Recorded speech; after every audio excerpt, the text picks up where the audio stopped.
Watch this.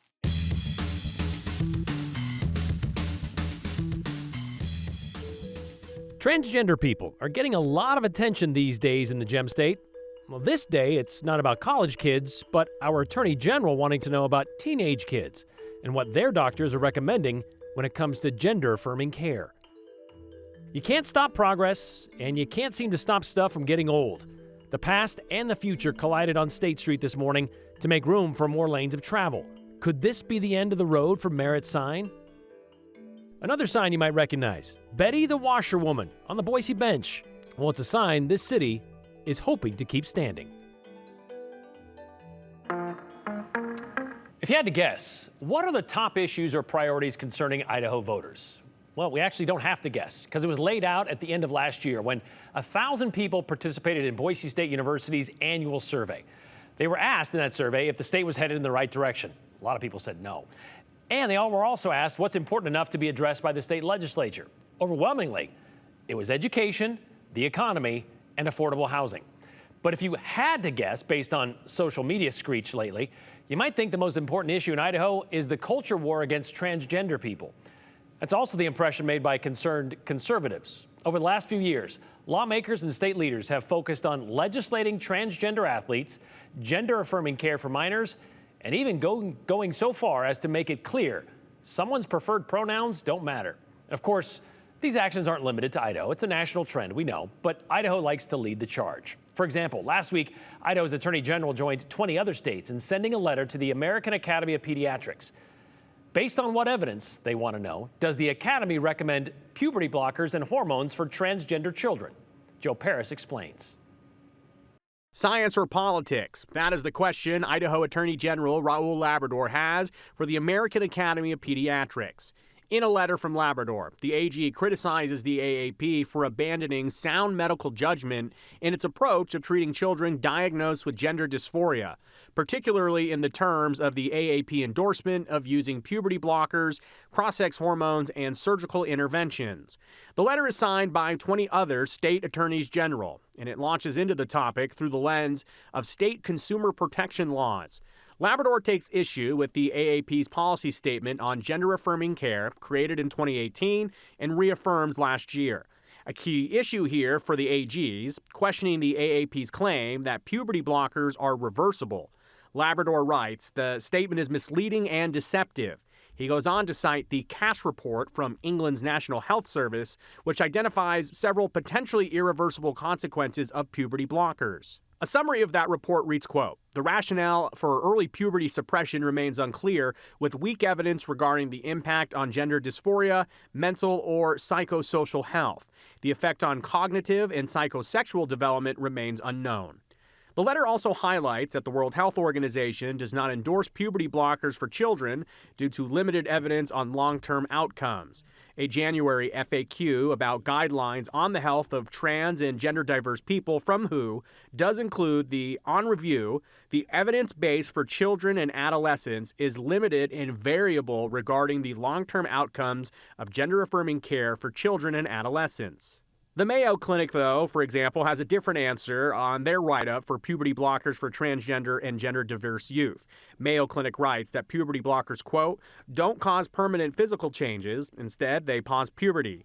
That offers a chance to explore gender identity. It also gives youth and their families time to plan for the psychological, medical, developmental, social, and legal issues that could be ahead. Planned Parenthood wrote to me about this letter, saying in part that the use of puberty blockers for youth endorsed by the AAP is safe, reversible, and critical for supporting the physical and mental health needs of transgender individuals. The letter from Labrador suggests that the AAP's claims may violate Idaho state consumer protection laws. He goes on to ask the AAP to respond to a list of 14 questions, requesting answers by October 8th. And I did reach out to the American Academy of Pediatrics for comment or insight on this story. I have not heard back yet, but we mentioned those questions that AG Labrador, as well as the other 20 AGs across the country, are asking. They're asking for explanations on how these policies were really put together, efforts to verify claims about the reversibility of puberty blockers. They also want the AAP to have substantiated claims about their 2018 policy that were evidence-driven and nonpartisan and rigorously reviewed. Brian, there's just a lot of comments from these AGs asking basically the AAP to prove it. It is a complicated situation, though, because there are other medical groups that have said, to the effect of this story, that it is reversible. We had a doctor testify when this was being discussed at the State House from Pocatello, who's had experience with this, said the very same thing, that this is reversible. Based on his personal experience of treating patients, this has been reversible. And when you read research like the Cash Report and other reviews and reports that are out there, you really do get the idea, Brian, that in terms of research and, I guess, medical journals, which, I mean, to do proper research, it takes a long time to get into. There just isn't a ton of data out there. This is a cultural item that has become more popular over the last few decades. So in terms of the science and the medical issues with that, it's going to have to catch up. But it's a very interesting question. Again, though, as we highlighted, if we are talking about consumer safety in the state of Idaho, those types of treatments, puberty blockers and hormone treatments, they're not legal in the state of Idaho for minors right now anyways. So it would be interesting to see if maybe this was targeted from an Idaho perspective at a family that maybe had a child go through it and then now they're reversing out of it. It's a very complicated situation. Yeah, all right. Just like anything else, they do those studies where wine is bad for you, then another study says it's not actually that bad for you. Eat dark chocolate, only drink wine, it's great. I hate to simplify it that way, but very different, to be clear, very different. All right, thanks, Joe. All right, Coach, so this happens often. Like the layers of an onion, in our efforts to answer a viewer question, we inevitably get, well, more questions. Yesterday, in offering an answer to how does one find out election information on magistrate judges, well, they don't campaign, so it's tough to find out about who you're not asked to or not to retain. Trina suggested maybe the voter guide cover that category, just like it does with the Proposition 1 ballot initiative or HGR 5, the amendment question. Why doesn't the voter guide do this? Okay, so I hate to start with semantics, Trina, but that's where we're going to start. Idaho does not have a statewide voter guide. We have a voter pamphlet. It wasn't from a lack of trying, though. For the last 2 years, the Secretary of State, Phil McGrain, has tried to pass legislation that would give them the budget to put out a statewide voter guide paid for by the state. In 2023, Senate Bill 1078 passed in the Senate despite opposition from the likes of Idaho Freedom Foundation friendly lawmakers like Senators Scott Herndon, Brian Lenny, and Tammy Nichols, calling it an unnecessary expansion of government, and they were opposed to the bill's $750,000 fiscal impact. What I see us doing here with this bill is providing a service, a good service, but a service that's already covered adequately by the private sector. And if that's the case, and I do believe it is, then I guess I have 750,000 reasons why we shouldn't do it. And yes, there are other agencies that do put out voter guides. I think the League of Women Voters does. We put out one at KTVB, but we can't cover everything like the state might do. 24 senators, by the way, said yes to that bill. And it was sent over to the House, where it never saw the light of day in the House State Affairs Committee. So this year, Secretary McGrain, well, he brought it back. But he figured out a way to not cost $750,000 and instead squeezing the cost of a voter guide under a different budget. The same appropriation that covers the voter pamphlet in even number years, and it would only cost $350,000 for each following year. That way they could send them out to 800,000 households across the state. Once again, the voter guide bill passed the Senate, but once again, it died in the House State Affairs Committee. For the second year in a row, Representative Brent Crane, the chair of that committee, didn't even give the voter guide bill a hearing. Even though 78% of Idahoans who participated in that BSU annual survey we talked about earlier, 78% of them last year say they are in favor of a statewide voter guide. So instead, as we mentioned, we do have a voter pamphlet, something the state has put out for decades. The pamphlet, though, is intended to offer information on statewide issues like initiatives, propositions, constitutional questions, that kind of stuff. Not candidates, and certainly not candidates that are specific to certain areas of Idaho. As it stands now, the voter pamphlet is 20 pages long. So can you imagine how long it would be if it had to include information on all 101 of Idaho's magistrate judges? So, Trina, that is why Idaho does not have a voter guide and why Idaho's voter pamphlet does not cover ballot items like magistrate judges. Well, something so Idaho isn't going to be so Idaho anymore. The familiar Merritt's Family Restaurant sign on State Street is officially gone. It was that large red, white, and blue one, about 12 feet wide. But the Ada County Highway District, they're planning to widen State Street, that corridor, in that area next year. So something has to give. And that means the signs let you know what business is there will have to move, well, over there, further away from the street or far away from there. The agency is paying for that move or the removal for 19 of those businesses. The car wash sign, 2 doors down from Merritt's, that was taken down Monday. Today, it was Merritt's turn, to the disbelief and disappointment of longtime customers and staff. Here's Aspen Shumpert. It's the only place I know you can get this kind of a scone. The Red and White Diner off State Street is where you go to have a cup of coffee or catch up with some friends. We have a family group that meets here on Tuesday mornings and Friday mornings. It'll go anywhere from 3 people to 15 or 20 people. But Wednesday, as the sun came up, they watched a large piece of history outside come down. She didn't want to give it up at first, but she come down good, and they saved her. It was still a little tough. I'm sure if the family was here, it would have been harder. It was still a little tough for me too, so. The sign had been up for 100 years, 50 of those with Merritt's. Sad. It's been here a long time, clear back from when it was Yatesville. The Merritt sign sits where ACHD will widen the road for more State Street lanes. ACHD says the road will be expanded about 18 feet on each side. Some watched the sign come down from outside. Others peeked out the windows from inside. It's a landmark. I was up here, coming up here. I said there are 3 things I like about Merritt. 1 is their senior discount. 2 is they charge extra for decaf coffee. And 3 was a sign. And now the sign's gone. Yeah, and I almost drove by. Even if Merritt's wanted to put it back up, they couldn't. It is not up to city code. We will have to, when we can, go by city code signs. So we will deal with that when it's time. Once the original sign was off its poles and on the trailer, the Merritt staff all signed the piece of history before it was trailered out and onto its next home. A big concern for these businesses, they tell me, is whether or not they can stay open during the work.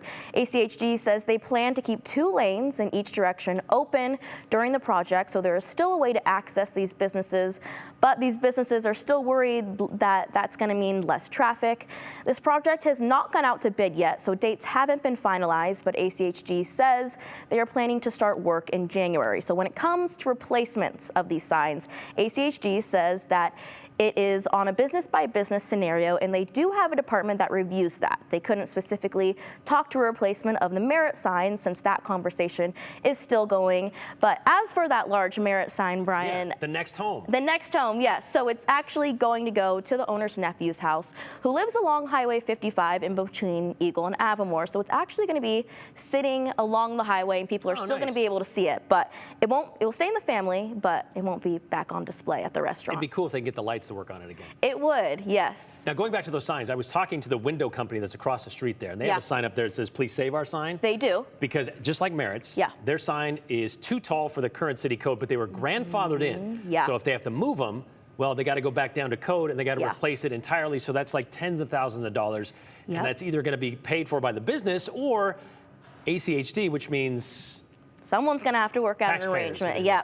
But actually, the window company, that is the city of Garden City, whereas Merritt is actually the city of Boise. So I talked to the city of Boise today, and they said exactly that Merritt was grandfathered in, but now that that sign is down, they couldn't put it back up because it's not up to current code. So same situation. All right. Well, end of an era. Thank you very much, Aspen. She's been known by many names over the years. She's been named Maud and Nancy and Shirley. But now Paul Wagner simply calls her Betty. Moved in here 8 years ago. That's the name that was with her, and that's the name we're going to keep while we're here. Although businesses have come and gone, Betty has washed the same pair of clothes ever since the 1950s. Well, one Boise landmark was taken down today. That'd be Merritt's. Another one could be standing tall for a while longer if she is officially labeled as a landmark. Well, standing tall and then bending over and then standing tall, like actually more hunched over in that laundry labor.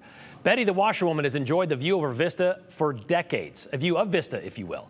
She's been there so long, she's become an unofficial landmark on the Boise bench. Sometimes her clothes will change. They'll get up there and kind of make her look cool for the seasons. You can see the rain and the snow there. But that could become official if given the go-ahead by the Boise Historic Preservation Commission. This week, the commission created a committee to keep moving on that monumental possibility. But not just the sometimes seesawing scrub servant, the building she belongs to as well. They want to include that.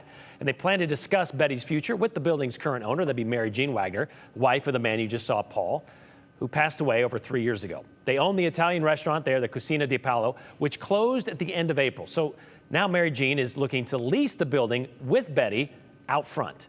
Should the committee and then the commission suggest the landmark status, then it'll be up to the city of Boise to decide, the Boise City Council. And we're going to keep you posted on whether, well, Betty gets that backing.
Well, a man needs critical care after accidentally shooting himself in both legs, and now you can get urgent care from your home with telehealth. Those are two things that Abby Wilt's going to tell us about in today's 411. A man accidentally shot himself in both legs last night. Middleton police said the man shot himself with a handgun in both legs. It's unclear how this happened, but officers were able to perform life-saving measures when they got there. Right now, he's at the hospital in critical but stable condition. Riddick, the Nampa police canine killed in the line of duty, now has a flag signed by departments across Idaho. The organization United by Heroes will give the flag to Riddick's handler, Officer Huss, once the Nampa Police Department has signed it. United by Heroes also gave Deputy Tobin Bolter's family a signed flag. Medical access in Idaho is difficult, especially in the outlying areas. And Primary Health is trying to make it easier with telehealth urgent care. Any patient can receive urgent care from their homes Monday through Thursday. But it's for visible symptoms you can see through a phone screen, like rashes or allergies, or for low-risk symptoms like urinary tract infections and mild headaches. You can also go to Primary Health's urgent care clinics. Those are open 7 days a week. And there's a new spot to skate in Southeast Boise. Today, Boise Mayor Lauren McLean officially dedicated the new Ivy Wild Park skate spot. Grab your wheels of choice and enjoy the new metal rail, hip, and quarter pipe, and more. You can find the spot between the Ivy Wild pool and the softball field. It's back. The Trailing of the Sheep Festival is in full swing in Ketchum. This event honors the history of sheep trailing through the Wood River Valley for more than 150 years. You can catch cooking classes, a market, sheepdog trails, and more through Sunday. Then at noon on Sunday, the festival culminates with the Sheep Parade, where 1,500 sheep walk down Main Street in Ketchum. It's a So Idaho festival that you don't want to miss. And that's the 411 on the 208. I'm Abby Wilt.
outside of the breezy conditions that have developed this afternoon, it's been a really fabulous fall day. Tons of sunshine, just a few high clouds moving through at times. Temperatures in Boise right now, mid-70s, light northwest winds at 9 miles per hour. The wind is slowly backing off west of Boise, but still moving along at a pretty good clip along the I-84 corridor from Mountain Home into the Magic Valley. So that will be a nuisance. We're not seeing anything too significant, but still a 20-mile-per-hour sustained wind.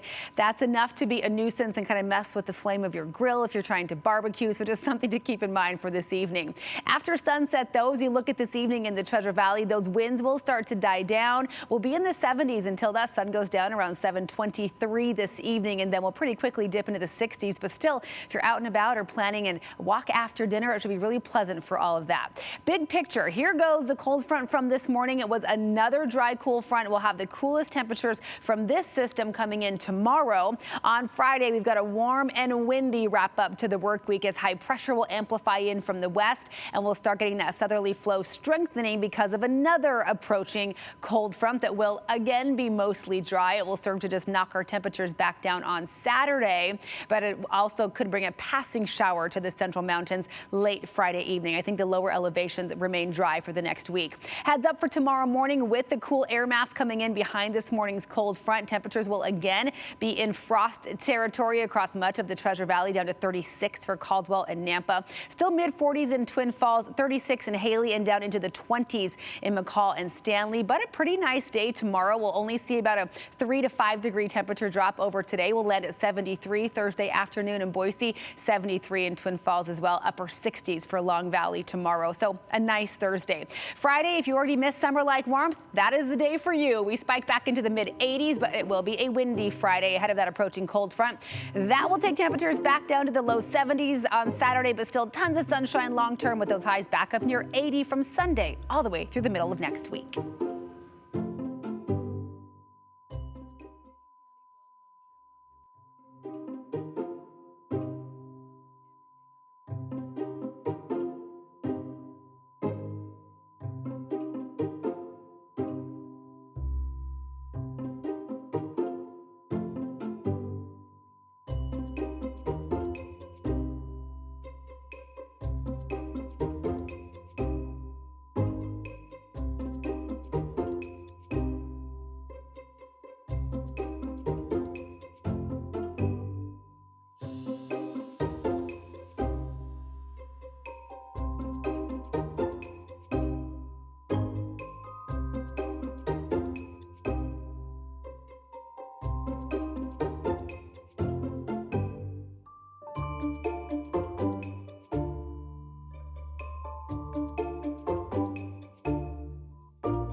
All right, welcome back to the end of the show. We share your comments that you sent in during today's show about the stuff we talked about here on the 208 today for this Wednesday. Let's get to Susan in Eagle, who says, why is it the state feels it should have a say in what is best for transgender individuals, women's rights and choices for their health, but they continue to shy away from those who refuse medical care? Oh yeah, for religious reasons. Seriously? Yeah, we do have an exemption for medical care for those that believe it goes against their religion to offer that to their children. So that is still on the books here in Idaho.